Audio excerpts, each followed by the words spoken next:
Hello, and a very warm welcome to you all to this session on open harmony. I am Adrian O'Sullivan, and I'm joined here by my director. I'm joined here by Davide Ricci, who is the director of the Open Source Technology Center, who is coming to you from Milan in Italy. I am the director of the Open Source Ecosystem Development, coming to you live from Cork. So I'd just like to acknowledge that we are in very difficult times at the moment. So we cannot all be there with you face to face. We would really like to have that. But I want to give a special shout out to Anne Jacko and the Eclipse Foundation team for being here for us all to get together virtually. So we are all distributed virtually, but yet we are connected here. So I'd actually like to take a moment, if you could, and put into the chat where in the world you are actually dialing in from. It's as good as we can get in actually getting a kind of a get to know each other going, okay? So please put in the chat where you're dialing in from. So connectivity is a strong theme throughout this presentation. So as we go through it, we're looking to build a fully connected, all scenario, intelligent ecosystem. So let's begin by looking a little bit deeper into the Open Harmony mission. So if we look at the Open Harmony mission, we want to deliver a unique user experience across different consumer devices and across different scenarios, okay? So to do this, you first really need to understand the user. So for example, do consumers today, when they get a new device shipped to them, do they first unbox it and read it cover to cover, the manual? For the most part, the answer is no. A lot of the time, they will just read the quick start guide. So even though this new user has this new consumer device that offers many additional connectivity options, the applications they use do not specifically guide them to use all of them. So it can be quite complex for the average person that just wants everything fast these days. So from a user perspective, the hardware may be used for one main purpose they originally purchased it for. But then due to a lack of interaction with the user's other devices, the number of scenarios this lovely new unboxed device is actually used in can be limited. So this is a problem that we want to solve with Open Harmony. How can we make sure that the correct user device with the best capabilities for each specific task the user wants to do is properly utilized as we go about our daily lives? For example, a smart speaker, the average user may just use it to play their favorite songs via voice commands.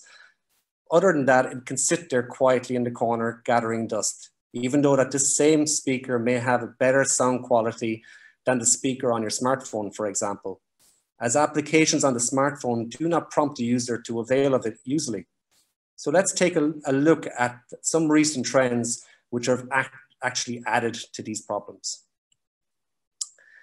I would guess most of you are looking at this chart and are thinking, hey, I already have more than 4 devices and it is October in 2020.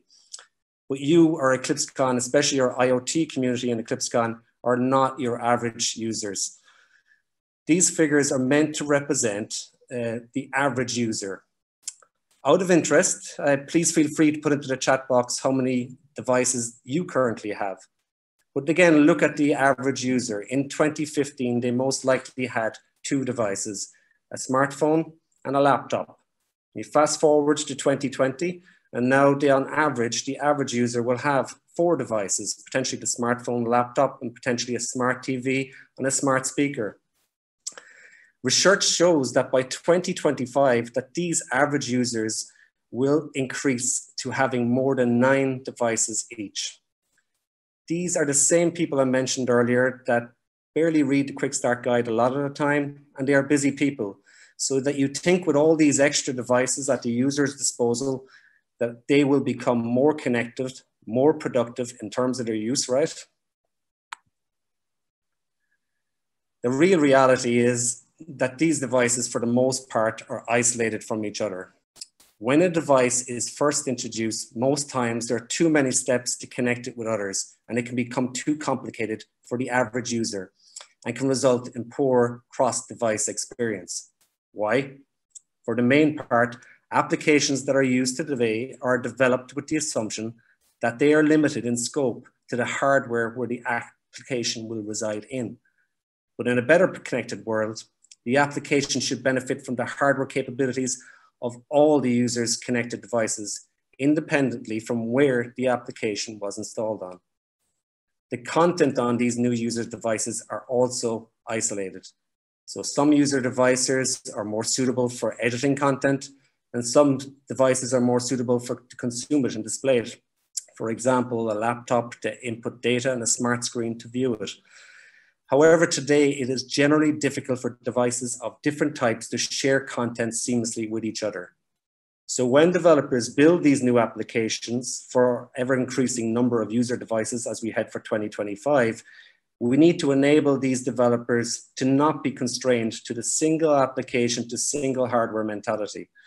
We need applications that can guide and prompt users to make the most of their devices collectively. But look, it's not going to be easy. It cannot be done by one company alone, or yet you end up with another silo.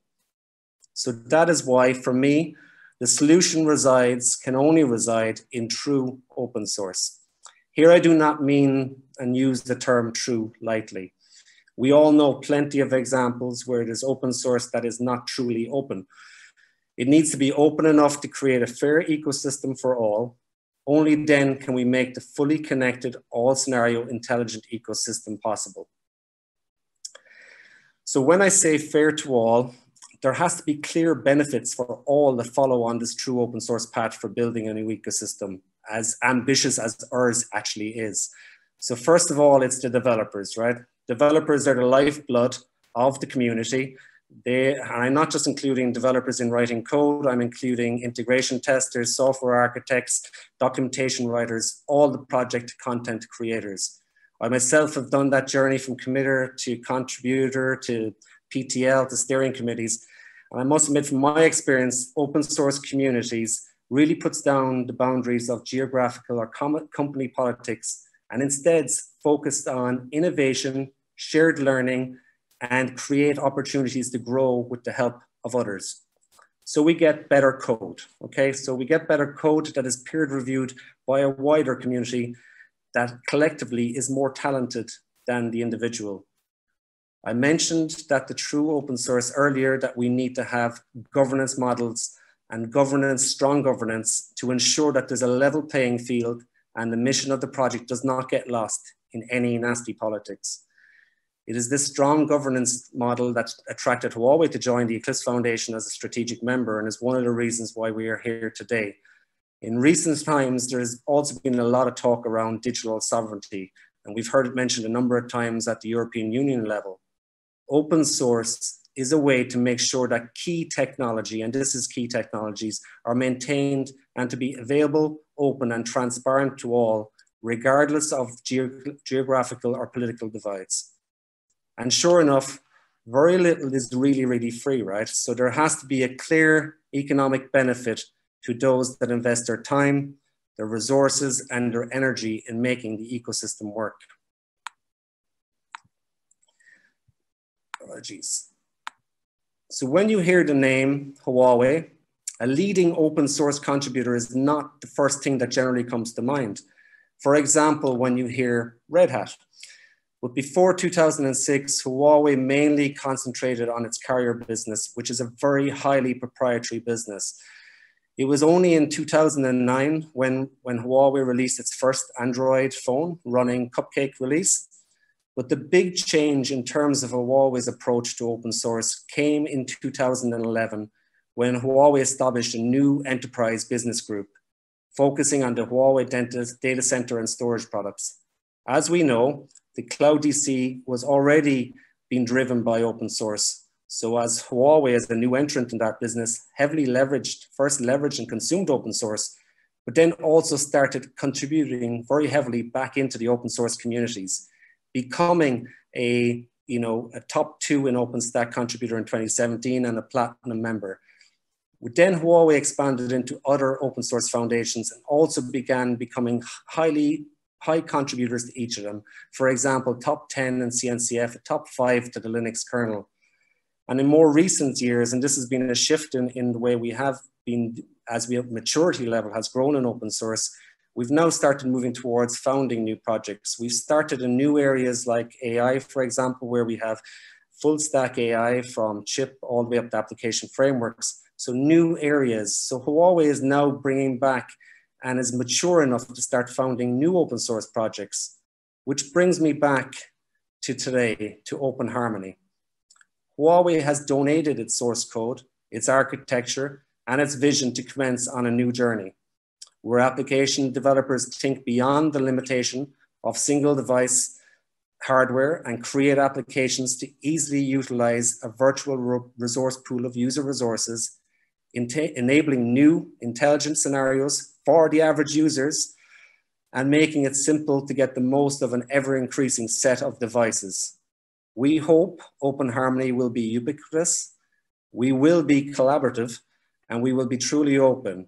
And that's what I hope to be. So without going into more detail, I'd like to hand over now to my colleague Davide from the Open Source Technology Center, who will take you through his technical know-how to go deeper into the design, the concept, and the vision to make this happen. So please, Davide, I'll hand over to you now. Thanks, Adrian. Adrian, can you hear me all right? I can hear you. Fantastic. Can you see my screen? We can see. Fantastic.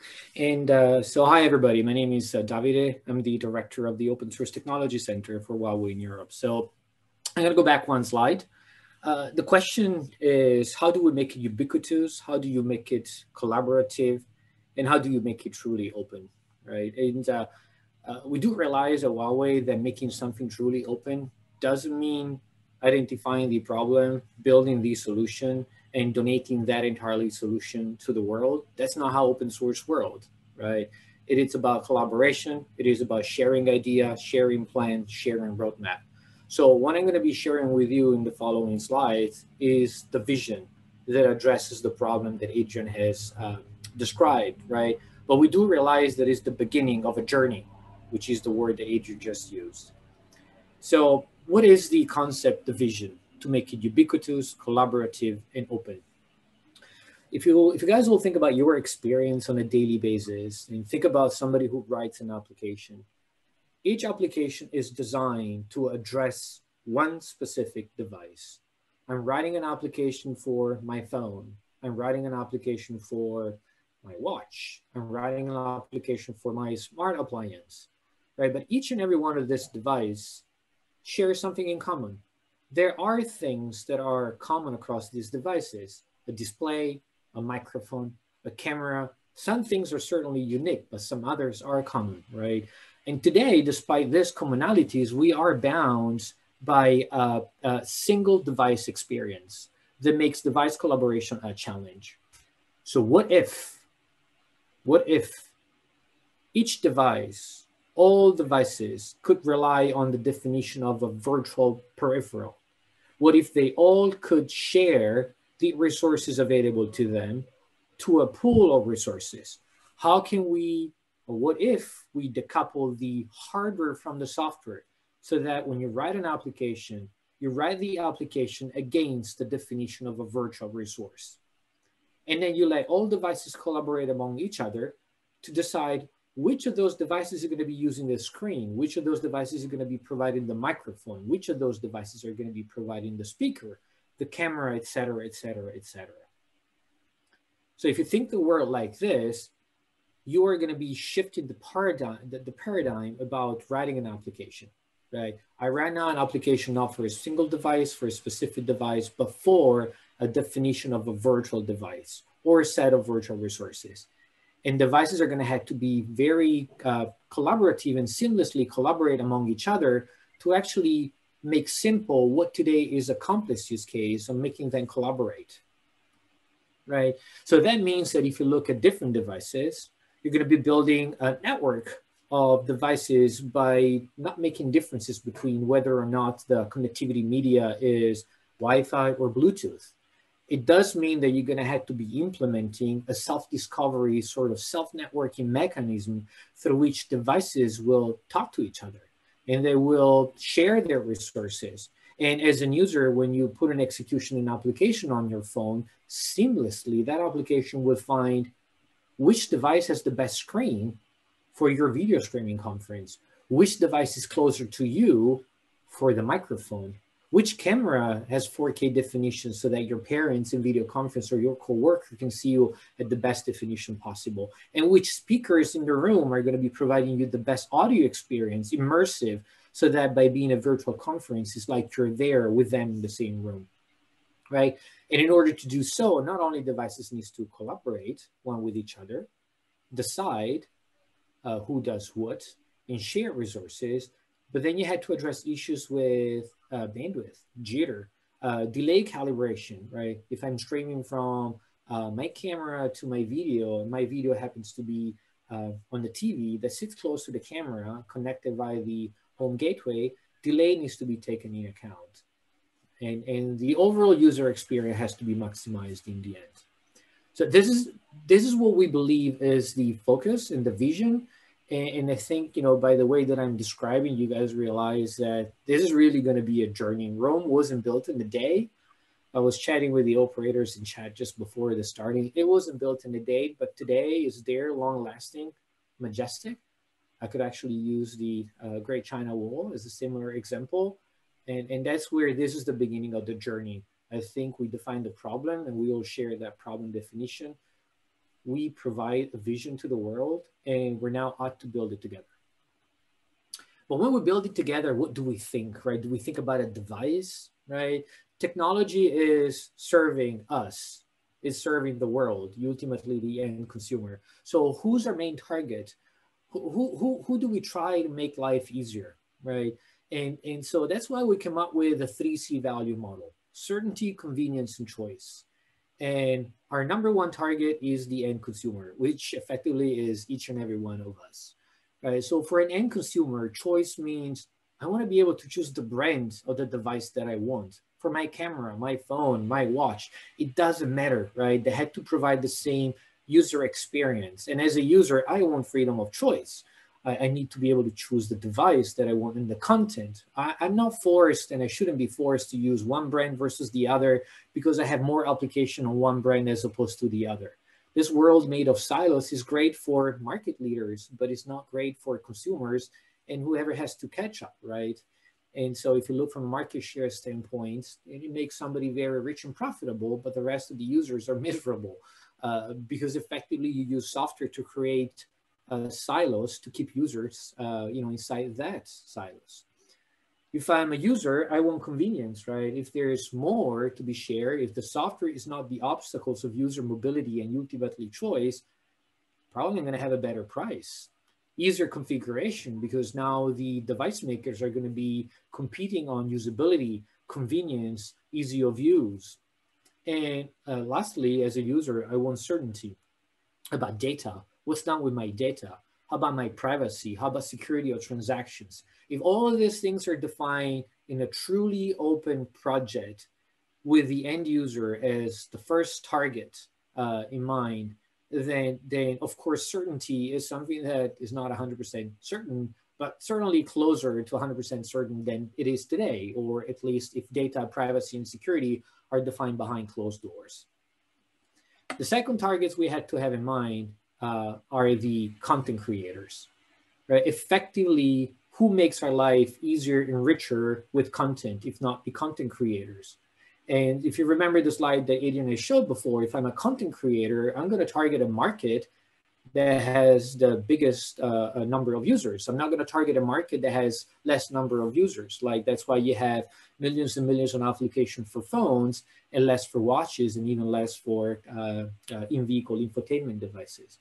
If I'm a content creator, I don't care about the market. I don't care about the brand. I don't care about the device. I want to have the choice of features, devices, and markets.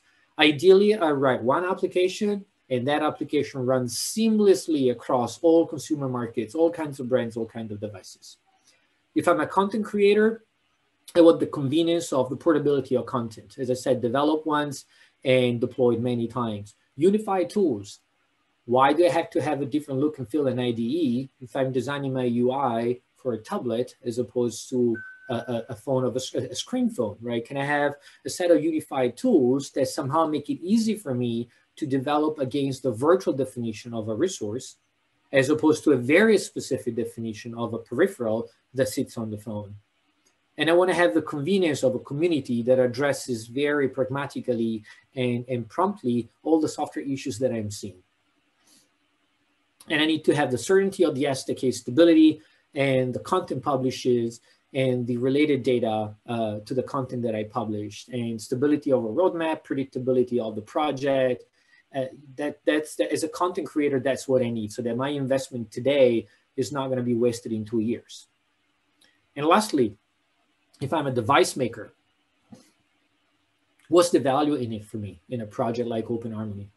I need to have the choice of hardware, the choice of software, which middleware, which packages, third parties, open source am I going to be using, and the choice of content, right? I need to be able to ensure that the content can reach my devices and there's no obstacles there. I want to have the convenience of sharing the investment of this project with others. I want to have the convenience of being able to take this software and move it across all of my devices portfolio. If I'm a smart appliance maker, I want to make sure that OpenHarmony runs on my smart oven as well as my smart fridge. And maybe I have a camera division, I don't know, and then I want it to be able to drive it on my smart camera, right? So portability across devices and feature rich. And you don't get to feature rich by yourself. You get to feature richness by sharing that investment with others, because we know in the open source world, open source software is fantastic, but then it gets into your backpack. And if you are alone to maintain it, then the cost becomes prohibitive, right? And then certainty, if I'm a device maker, certainty of being able to share the risk with my fellow partners, certainty of stability and long-term and viability of the project, and the certainty that I'm going to be able, as a player, as a voice, to influence the roadmap of the project. So this is what we call the 3C value model. How do we get there? So first of all, everybody loves an architecture slide. What I just described from a vision standpoint prompts and calls for a modular architecture, regardless of the kernel that runs on a microcontroller or a very powerful CPU, regardless of the basic services of add-on services, regardless of the final application in the application layer, OpenHarmony as a project needs to be able to be modular and leverage the best from the open source world. And get over the issue of reinventing the wheel or not invented here problem, right? So that is the architecture that we think is the right architecture that address the dilemma or the value, if you want, of portability of software across multiple devices, multiple chipsets, adding additional functionality depending on what the vertical device needs to realize. And you don't get there in a day, as I said. Rome wasn't built in a day. And so we're taking a phase approach. The objective, the goal, the playground is the entire consumer devices spectrum, from small IoT things all the way to high density compute consumer compute node. But we had to take baby steps before we get there. And of course, we're starting from those devices of the consumer spectrum that have a smaller footprint and less requirements on the graphical side, so that we can start working on the definition of virtual resources and collaboration across devices. And so this is where we are today, right? So in September, the initial OpenHarmony code was made publicly aware, and that code addresses small device. From now to spring 2021, we're gonna be adding more use cases, support for more devices, moving from a microkernel to Linux kernel, and Linux ecosystem with all of the great goodness of software that it brings with it. And our objective, our goal is to have the hosted open governance available when it comes to spring 2021, right? So this is time to join our journey, right? If you're an OEM, a content creator, an enthusiast, this is time that you look, you come talk to us at the booth, and then you figure out how to join this journey that we're starting and presenting to the rest of the world today. And then over time, in 2021 and beyond, we're going to be adding more functionality. We're going to be adding support for more devices.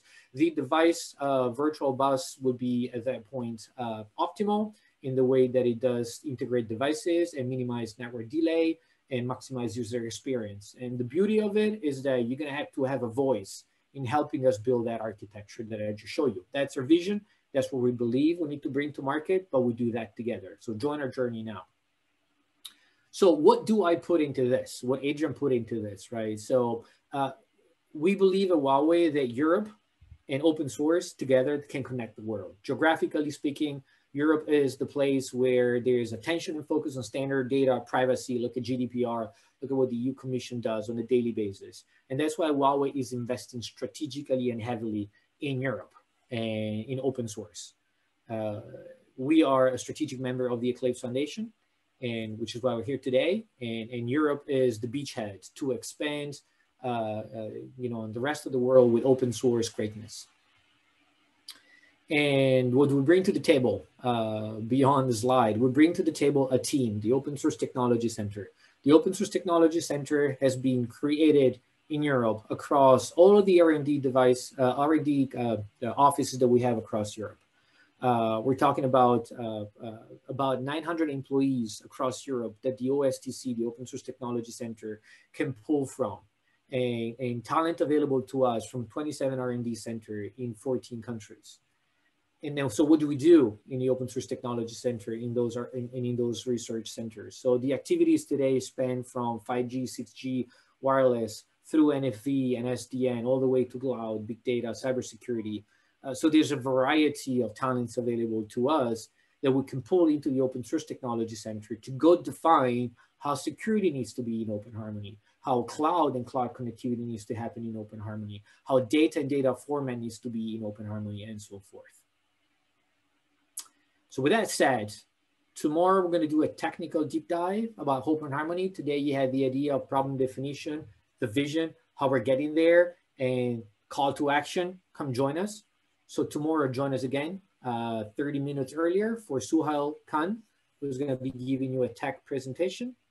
And visit our booth. Come talk to us and ask us questions. And we'll be more than happy to answer your questions and establish a connection, and so that we can start this journey together. So with that said, Adrian, you want to open up your microphone? Let's see which questions we have in chat. Okay, so we have a question from Liam, who, would you prefer that every devices come with the same open source OS to achieve great interoperability, or have the open source community as another competitor to the existing closed operating systems to encourage competition and thus innovation?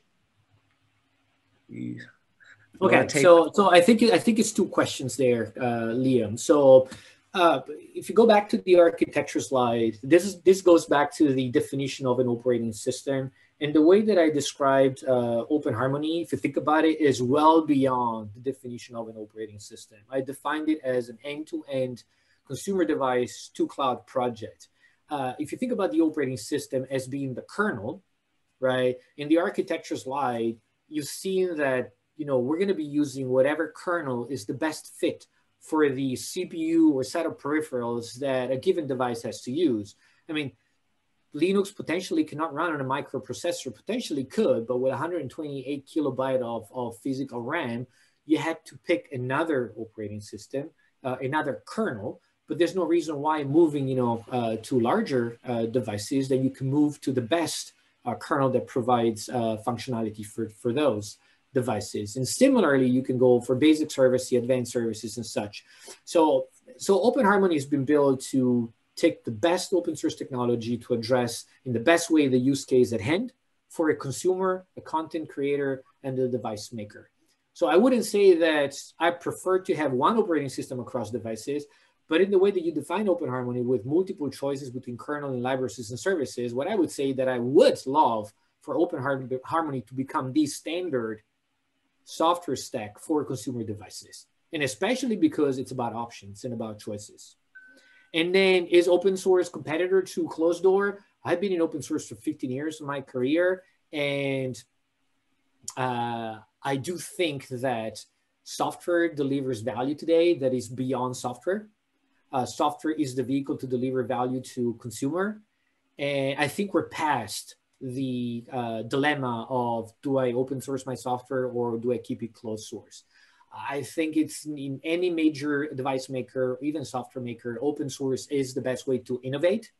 And then the stability of open source comes with the commercial value add on top or additional software services on top, right? So I don't leave it anymore as open versus closed, as opposed to I see the whole world having embraced the open source paradigm. We have to close right now, so I'm going to make one last call to please visit our booth. Come and visit us for a one-to-one chat. We'd be more than happy to. We're staffing it for the next 2 days, so please come in, have a chat, set up a meeting with us, and we look forward to working and collaborating together. Thank you. Thank you.